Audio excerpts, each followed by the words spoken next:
তো hello friends, welcome back to my channel Shruti Hazra 705। আশা করি সবাই ভালো আছো। আবার একটা নতুন ব্লগে তোমাদের সবাইকে স্বাগত জানিয়ে আজকের ব্লগটা স্টার্ট করলাম। তো আজকে হচ্ছে সানডে। তো সানডে মানে ফান ডে, কিন্তু আমাদের কোনো ফান ডে নেই। আমাদের প্রত্যেক দিনের কাজ প্রত্যেক দিন করতে হয়।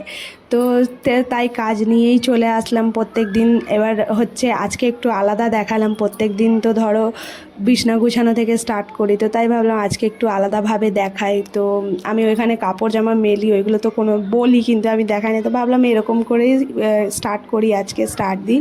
তো মানে ঘরটার সব গুছানো হয়ে গেছে, বিছনা গুছানো হয়ে গেছে। তো এই কাপড় জামা গুছাচ্ছি, মানে অর্ধেক কাজ কমপ্লিট করে নিয়েছি। নিয়ে তারপর মানে আমি ব্লগ স্টার্ট করলাম। কেন হচ্ছে প্রত্যেক দিন একই জিনিস দেখাতে তোমাদেরও দেখতে বিরক্ত লাগে হয়তো, তো তাই আলাদাভাবে স্টার্ট করলাম। তো চলো দেখতে থাকো, সাথে থাকো।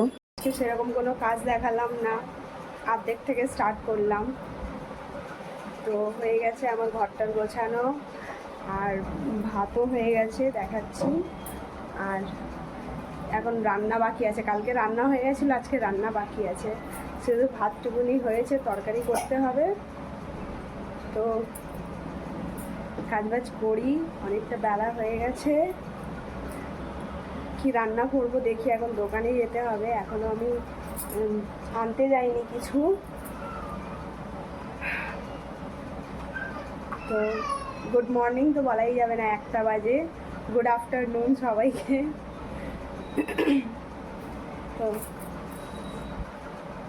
দাঁড়া, ভাত বানিয়ে নিয়েছি, দেখিয়ে দিই। এখানে এই যে ভাত হয়ে গেছে আমার। আর কিচেনের অবস্থা দেখছো, কিন্তু সব পরিষ্কার আছে জানো তো, একটু ছড়িয়ে ছিটিয়ে আছে বলে এরকম মনে হচ্ছে। শুধু বোতলটা ভরিনি। আর এখানে হচ্ছে এই যে আজকে কাপড় বেশি নেই, এইগুলো যেগুলো বাসি কাপড় বার করে নিয়েছি। তো এখন এই কাপড় ভিজাবো, বলতে এখন ভিজাবো না, কেন অল্প কাপড় আছে। বাসন গুছাবো, বাথরুমেও আজকে বাসন নেই, রাত্রে মেজে ঘুমিয়েছিলাম।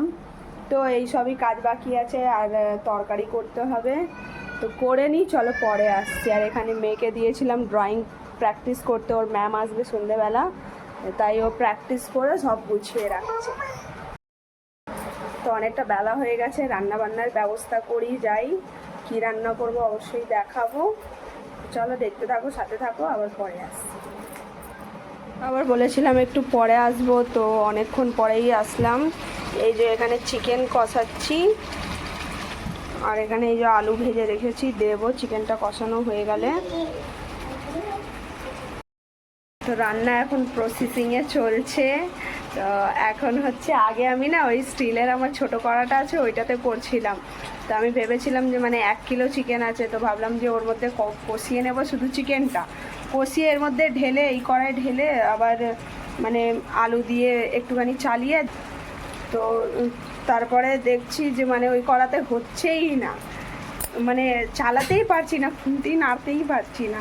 তো লাস্টে আবার এই কড়াই ঢাললাম। এই কড়াই কী প্রবলেম বলো তো, এই কড়াই না মানে এ করা যায় না, মানে এই যে কিছুক্ষণ ছেড়ে ছেড়ে চালাবো তো সেটা না, ফট করে সেটে যাবে। কড়াইটা হেভি পাতলা, তো হচ্ছিল না। দেখলাম, দেখে তারপরে এর মধ্যে ঢেলে দিলাম, দিয়ে এখন কষাচ্ছি।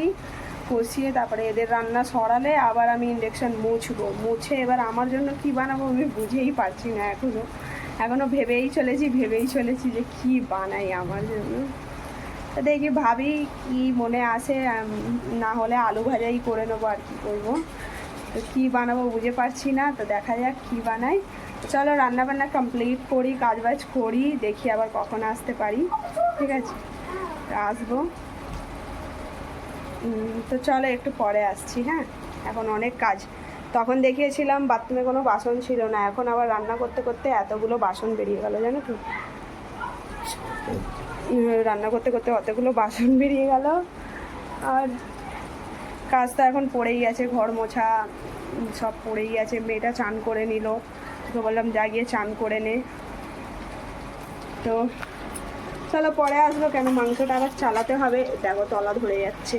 চলো পরে আসছি। তো আজকে আমার ঘরটা একটু ক্লিন দাঁড়াও একটু ওপরে করে দেখাই, কেন আমি বসে আছি তো বুঝতে পারবে না।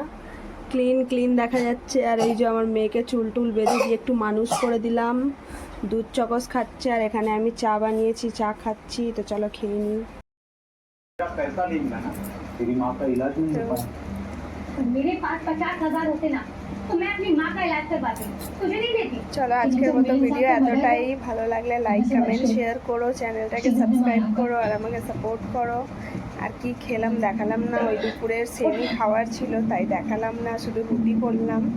তো খাওয়া দাওয়া হয়ে গেল, সবাই ঘুমিয়ে পড়েছে, আমার মেয়ে एक ही नंबर से कॉल শুয়ে आया পড়েছে, और वो नंबर रजिस्टर्ड है किसी कार्तिक दास के नाम বর पर, लेकिन ঘুমাচ্ছে। Sir fake ID proof fake আমরা एड्रेस সবাই और ঘুমাতে सर उस চলে नंबर से এসেছি। सिर्फ আর 3 नंबर्स पर कॉल किया गया था, চলছে। शालिनी, प्राजक्ता और दिशा আমি ঘুমিয়ে যাবো কেন, সকালে सर, ये স্কুল दिशा আছে, का हमसे উঠতে बात হবে छुपाना বাবুকে। क्लियर करता है कि ये তো डील চলো थी। টাটা বাই বাই, সবাই ভালো থেকো शालिनी और সুস্থ प्राजक्त থেকো, का আবার कॉल কালকে आया, একটা उन्होंने নতুন मना किया ব্লগে फिर भी দেখা হবে। मिलिंद का मर्डर होगा। টাটা।